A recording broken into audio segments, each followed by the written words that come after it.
সুপ্রিয় শিক্ষার্থীবৃন্দ, আলফা পয় চ্যানেলের পক্ষ থেকে জানাই শুভেচ্ছা ও অভিনন্দন। এই পর্বে রাজশাহী বোর্ডে আসা 2024 সালে ব্যবহারিক জ্যামিতি নিয়ে আলোচনা করব। তার পূর্বে রাজশাহী বোর্ডে আসা 1 থেকে 4 পর্যন্ত যেই সৃজনশীল প্রশ্নগুলো আছে সেগুলো ডেসক্রিপশন বক্সে লিংক দেওয়া থাকবে, সেগুলো তোমরা দেখে নিও। এই বলে আমি আমার এই পর্বের 5 নম্বর সৃজনশীল নিয়ে আলোচনা করব। 5 নম্বর সৃজনশীলে বলা হয়েছে পেন্সিল কম্পাস ব্যবহার করে 75 ডিগ্রি কোণ আঁকো। তাহলে শিক্ষার্থী বন্ধুরা, আমাদের এখানে বলা হয়েছে পেন্সিল কম্পাস ব্যবহার করে, এই যে এখানে দেখো যে পেন্সিল কম্পাস ব্যবহার করে 75 ডিগ্রি কোণ আঁকো। তাহলে আমরা শিক্ষার্থী বন্ধুরা আমরা একটু দেখি যে 45 ডিগ্রি কোণ কিভাবে আঁকবো। প্রথমে আমরা এখানে যে কাজটা করব, যে কোনো একটা রেখা অংশ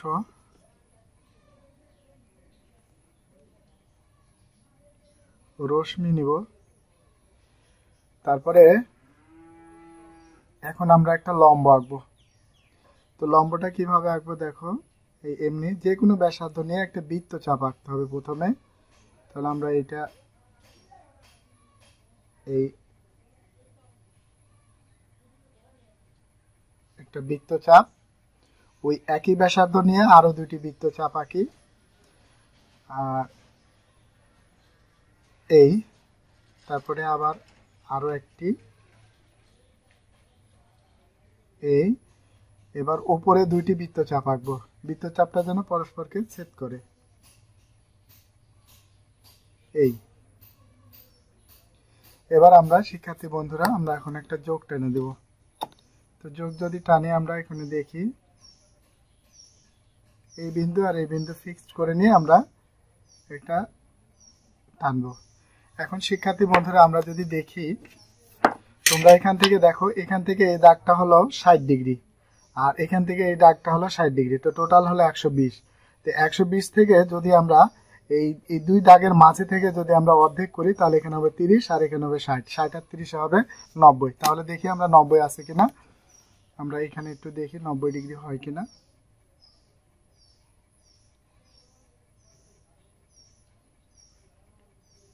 এই যে পুরোপুরি 90 ডিগ্রি হয়ে গেছে। এখন আমাদের শিক্ষার্থী বন্ধ করতে হবে কি, এখান থেকে এটুকু 60, তাহলে এখান থেকে এটুকু হলো 30।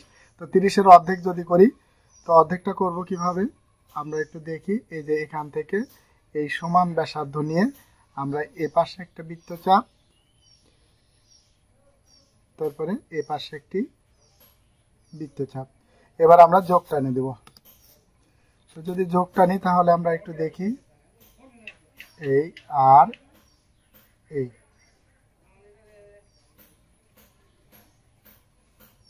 এই তাহলে এখন দেখি আমাদের 75 ডিগ্রি হয় কিনা। শিক্ষার্থী বন্ধুরা আমরা দেখি, মাপ করে দেখি।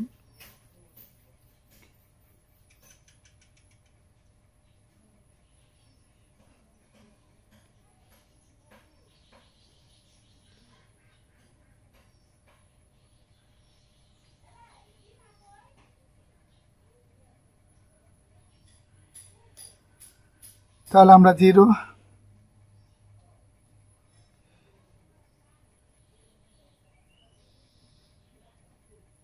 আমরা যদি দেখি এই যে শিক্ষার্থী বন্ধুরা এখানে হলো 75 ডিগ্রি হয়ে গেছে।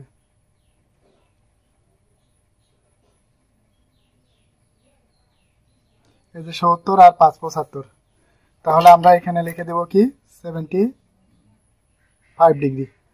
তাহলে আমাদের এখানে পেন্সিল কম্পাসের সাহায্যে 75 ডিগ্রি কোণ আঁকা হয়ে গেল। এরপরে পরবর্তীতে বলা হয়েছে কি, কোন ত্রিভুজের পরিসীমা পি এর সমান ভূমি সংলগ্ন দুটি কোণ, একটা হলো এক্স হলো 60 ডিগ্রি আর একটা হলো 45 ডিগ্রি, আর বলা হয়েছে হলে ত্রিভুজটি আঁকো। তাহলে শিক্ষার্থী বন্ধুরা আমরা এখন ত্রিভুজটি আঁকবো। তো আমরা এখানে ত্রিভুজটি আঁকবো। পাশের যে এই পাশে দেওয়া আছে। তো এখন আমাদের বলা হয়েছে কি, আমরা আবার ভালো করে দেখে নিই শিক্ষার্থী বন্ধুরা, যে এখানে হলো 60 ডিগ্রি 45 ডিগ্রি আর পি হলো 11 সেন্টিমিটার। তো আমরা সর্বপ্রথম আমরা পি সমান 11 সেন্টিমিটার নিব। তো আমরা একটু আঁকি।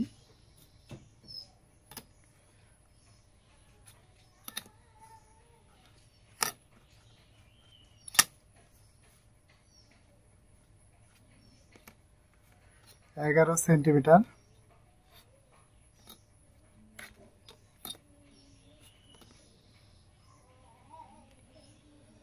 তাহলে আমাদের এখান থেকে 11 সেন্টিমিটার মাপ করে নিতে হবে। তো আমরা দেখি এখানে 11 সেন্টিমিটার কত আছে, 10 11, এখান থেকে এটুকু হলো 0 পর্যন্ত যে দূরত্ব সেটা হলো 11 সেন্টিমিটার। তাহলে আমরা পি সমান এখানে লিখে দেব, পি সমান 11 সেমি, 11 সেন্টিমিটার। আর দুইটা কোণ দেওয়া আছে, তা দুইটা কোণ আমরা এখানে অঙ্কন করি, যেমন এই একটা কোণ আর এই একটা কোণ। এখন এই কোণটা আঁকার জন্য আমরা পেন্সিল কম্পাসের সাহায্যে আমরা 60 ডিগ্রি অঙ্কন করে নিই, তাহলে আমাদের সুবিধা হবে। তাহলে যেহেতু আমরা পেন্সিল কম্পাস দিয়ে আঁকতে পারি 60 ডিগ্রি, তো সেক্ষেত্রে আমরা 60 ডিগ্রি আঁকবো। এই হলো 60 ডিগ্রি। এখন আমরা এটারে যোগ টানে দেব।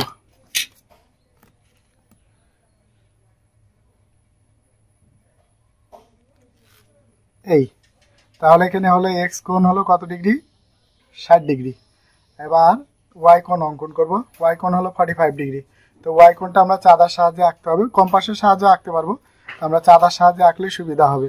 সেক্ষেত্রে আমরা চাঁদা দিয়ে আমরা আঁকবো। এই দাগটা 0 উপরে রাখা পরে আমরা 45 হিসাব করবো, 0 এই যে 10 20 30 40 আর এই হলো 5। আচ্ছা, তাহলে আমরা এটাকে ভালো করে সুন্দর করে মাপ নিই।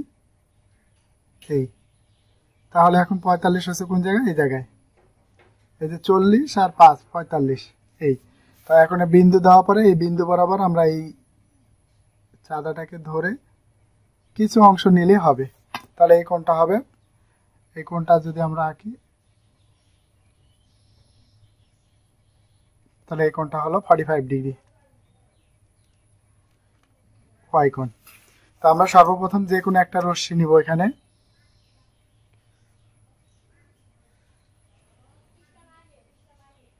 যে কোনো একটা রশ্মি নিয়ে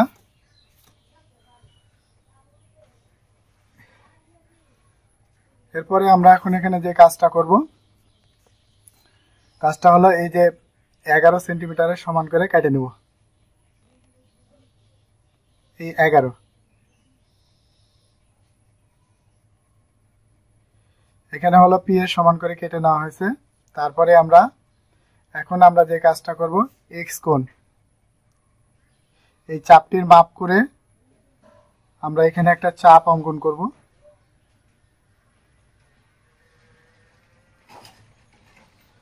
তারপর যেহেতু 60 ডিগ্রি একই ব্যাসার্ধ নিয়ে আরেকটা, তাহলে এটা হলো আমাদের 60 ডিগ্রি।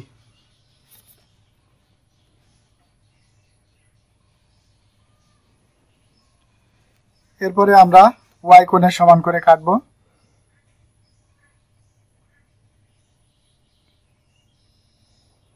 এই হলো ওয়াই।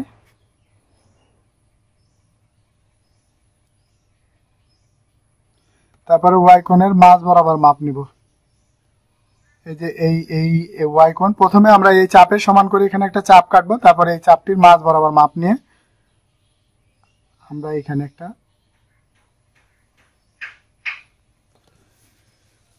বৃত্তচাপ কেটে নেব। কেটে নেওয়ার পরে এখন আমরা এখানে এটা আর এই বিন্দুটাকে, দুইটা বিন্দুটাকে কারেক্ট করে আমরা টান দেব, না হলে কিন্তু বিন্দুটা বাইরে চলে যাবে। এরপরে এখন আমরা এখানে কাজ করব কি, এই 60 ডিগ্রি, এটা হলো এক্স কোণ আর এটা হলো ওয়াই কোণ, এই দুটা কোণকে আমরা কি করব, সমদ্বিখণ্ডিত করব। তো সমদ্বিখণ্ডিত করব কিভাবে, আমরা এই যে এই সমান করে বা সমান ব্যাসার্ধ নিয়ে বা অর্ধেকের বেশি হলো হবে, এর পাশে একটা বৃত্তচাপ, পুনরায় এর পাশে একটা বৃত্তচাপ, এরপরে এটারও আমরা সমান করে নিয়ে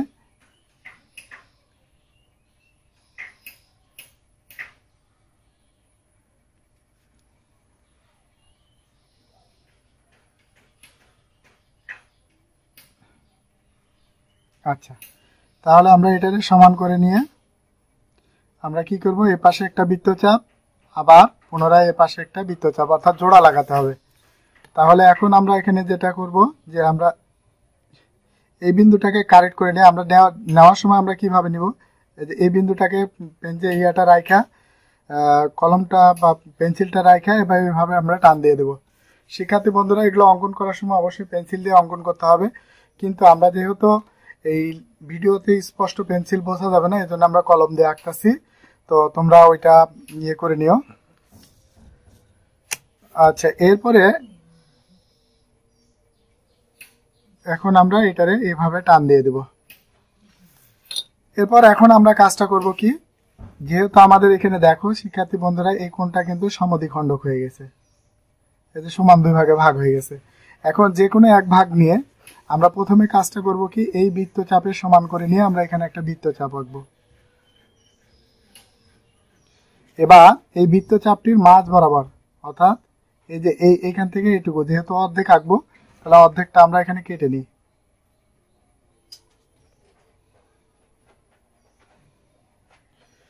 তারপরে আমরা এখানে এটারে আমরা যোগ টেনে দেব। এটা এই বিন্দুটা আমরা নেওয়ার সময় এটাকে কলমটা রাখে আমরা ইচ্ছা মতো এটাকে স্কেলটাকে নড়াতে পারবো। তারপর শিক্ষার্থী বন্ধুরা, আমরা এখানে এই চাপের সমান করে আমরা একটা চাপ আঁকবো। তাহলে এখানে এ পাশে একটা চাপ আঁকি। এবার এই চাপটির ঠিক মাঝ বরাবর অর্ধেকের মাপ নিয়ে আমরা, এই যে তোমরা দেখতে পাচ্ছো, এখান থেকে অর্ধেকের মাপ নিয়ে আমরা এখানে একটা বৃত্তচাপ আঁকবো। এটা কাটে নেব। কাটে নেওয়ার পরে আমরা এখন এখানে যোগ টেনে দেব।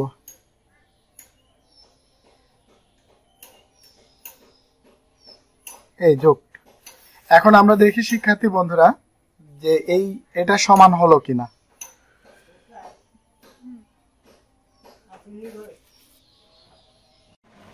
এরপরে শিক্ষার্থী বন্ধুরা আমরা এখানে চিহ্নিত করব। মনে করি এটা হলো এ, এটা হলো বি, এটা হলো সি, তারপর এটা হলো ডি, এটা ই,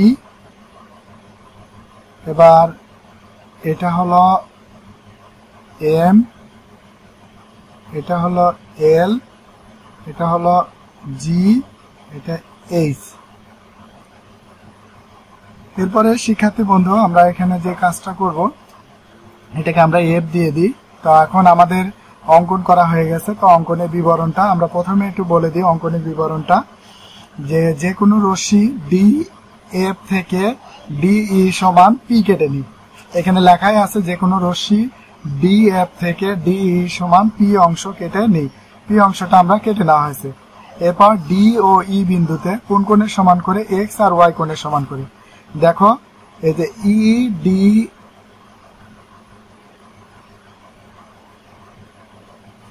EDL, এই যে এই কোণটা সমান এক্স কোণ, আর DEM সমান এই ওয়াই কোণ।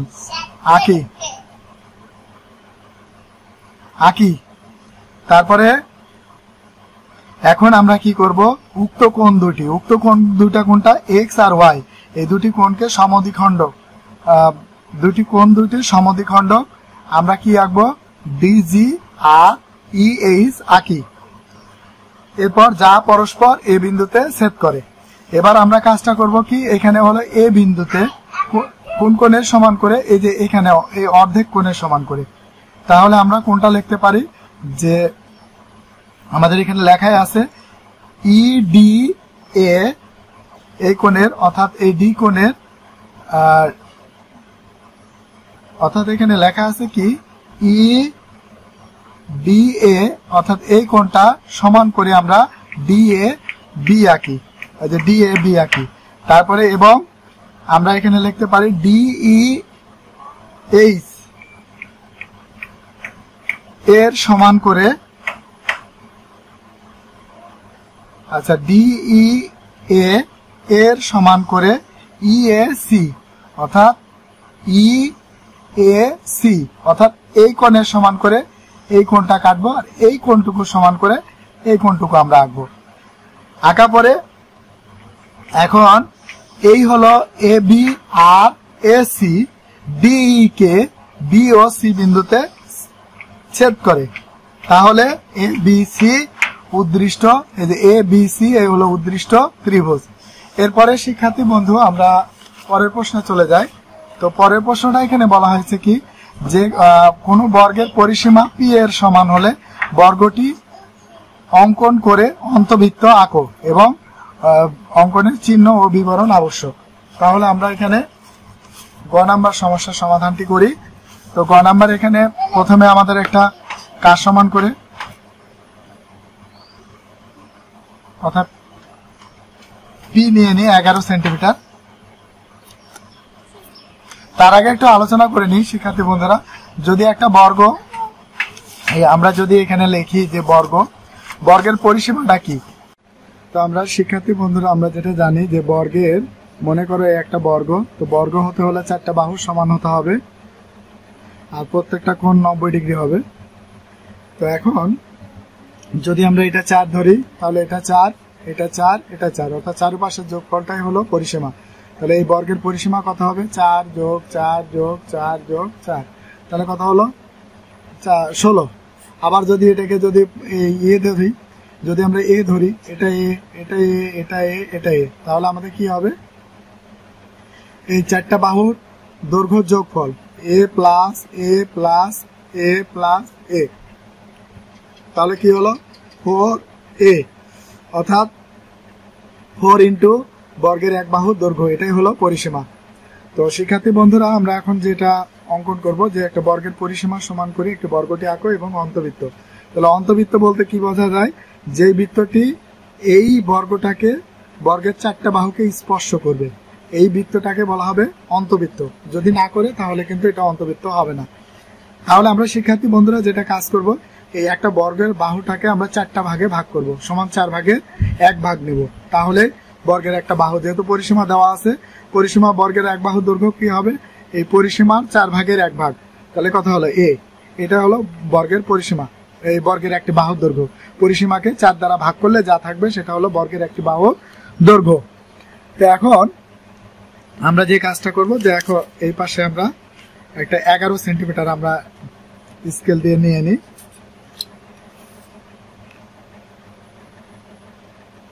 তো আমরা এখান থেকে নিই, জাস্ট এখান থেকে তোমাদের একবারে 0 পর্যন্ত যত দূর আছে এটা হলো 11 সেন্টিমিটার, এই হলো পি। কারণ আমরা এখানে পি সমান লিখতে পারি কত? 11 সেন্টিমিটার। তো প্রথমে আমরা কাজ করব কি, এই 11 সেন্টিমিটার অর্ধেকের বেশি ব্যাসার্ধ নিয়ে আমরা এই পাশে একটা বৃত্তচাপ, আবার এই পাশে একটা বৃত্তচাপ, পুনরায় অপোজিট পাশ থেকে আমরা জোড়া লাগাই দেব, অর্থাৎ এটার সাথে জোড়া, আবার এটার সাথে জোড়া। এবার আমরা এখানে কাজটা করব কি শিক্ষার্থী বন্ধুরা, এই আমরা বরাবর আমরা একটা স্কেল রাখা আমরা এখান থেকে একটু করে ছোট করে কেটে নেব। তাহলে এখানে কি হলো? এই পরিসীমাকে সমান 2 ভাগে ভাগ করা হলো। তাহলে এখানে থাকলো, যদি এটার অর্ধেক করি তাহলে এটা হবে 2 ভাগ, আর এখানে 2 ভাগ, তাহলে মোট টোটাল হবে 4 ভাগ।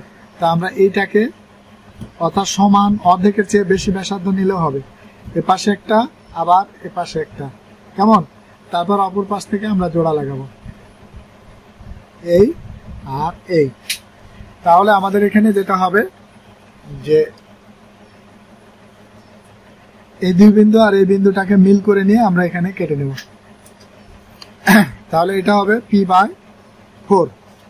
এবার শিক্ষার্থী বন্ধুরা আমরা এখানে যে কোনো একটা রশ্মি নিব, যেমন একটা রশ্মি নিলাম, না পারে এখানে একটা লম্ব আঁকবো। তো লম্বটা কিভাবে আঁকবো আমরা দেখি, যে কোনো ব্যাসার্ধ নিয়ে একটা বৃত্তচাপ আঁকবো। এবার ওই বৃত্তচাপটির উপর আরো 2টি বৃত্তচাপ আঁকবো।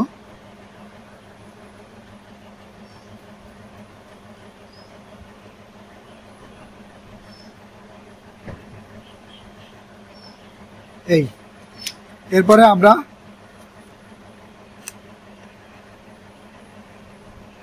এই বিন্দুটা আর এই বিন্দুটা, আমরা এই বিন্দুটাকে ঠিক রেখে আমরা ওই বিন্দুটাকে ধরে আমরা এইভাবে টান দিয়ে দেব। তারপরে এবার p/4, তাহলে p/4 অর্থাৎ p এর 4 ভাগের 1 ভাগটা আমরা মাপ নিয়ে আমরা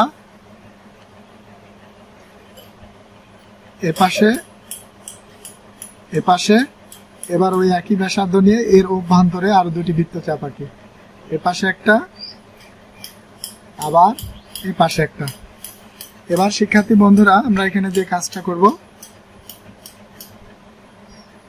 এই বিন্দু আর এই বিন্দুটাকে আমরা কারেক্ট করব। এই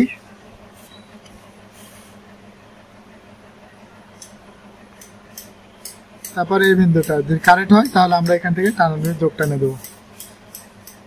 এবার আমরা এখন যে কাজটা করব, এই কর্ণ দুইটা যোগ করব।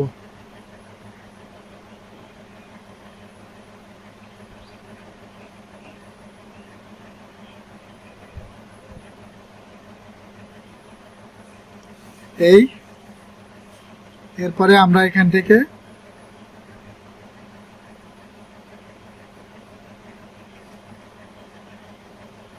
এই, এবার শিক্ষার্থী বন্ধুরা আমরা এখানে যে কাজটা করব, কাজটা হলো যে এখানে রাইখা আমরা দেখবো যে এই আগেই বৃত্ত অঙ্কন করব না, যে চারটা বাহুকে টাচ করে কিনা।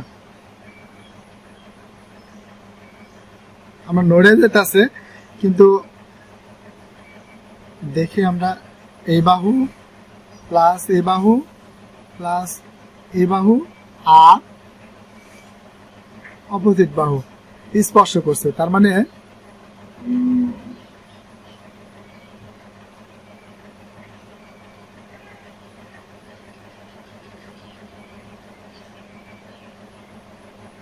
খুব মনোযোগ দিয়ে তোমাদেরকে আঁকতে হবে, না হলে কিন্তু শিক্ষার্থী বন্ধুরা তোমাদের বৃত্তটি বাহুর বাইরে চলে যাবে।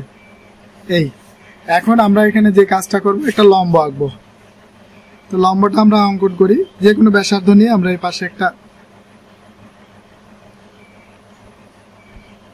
একটা বৃত্তচাপ আঁকি। এবার ওই বৃত্তচাপের অর্ধেকের বেশি ব্যাসার্ধ নিয়ে এই পাশে একটা বৃত্তচাপ, এ পাশে একটা বৃত্তচাপ। এরপরে আমরা এখানে যে কাজটা করব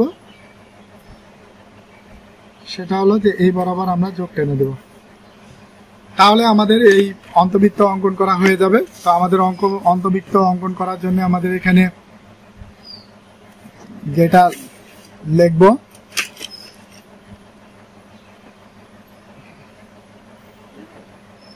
এ বি সি ডি,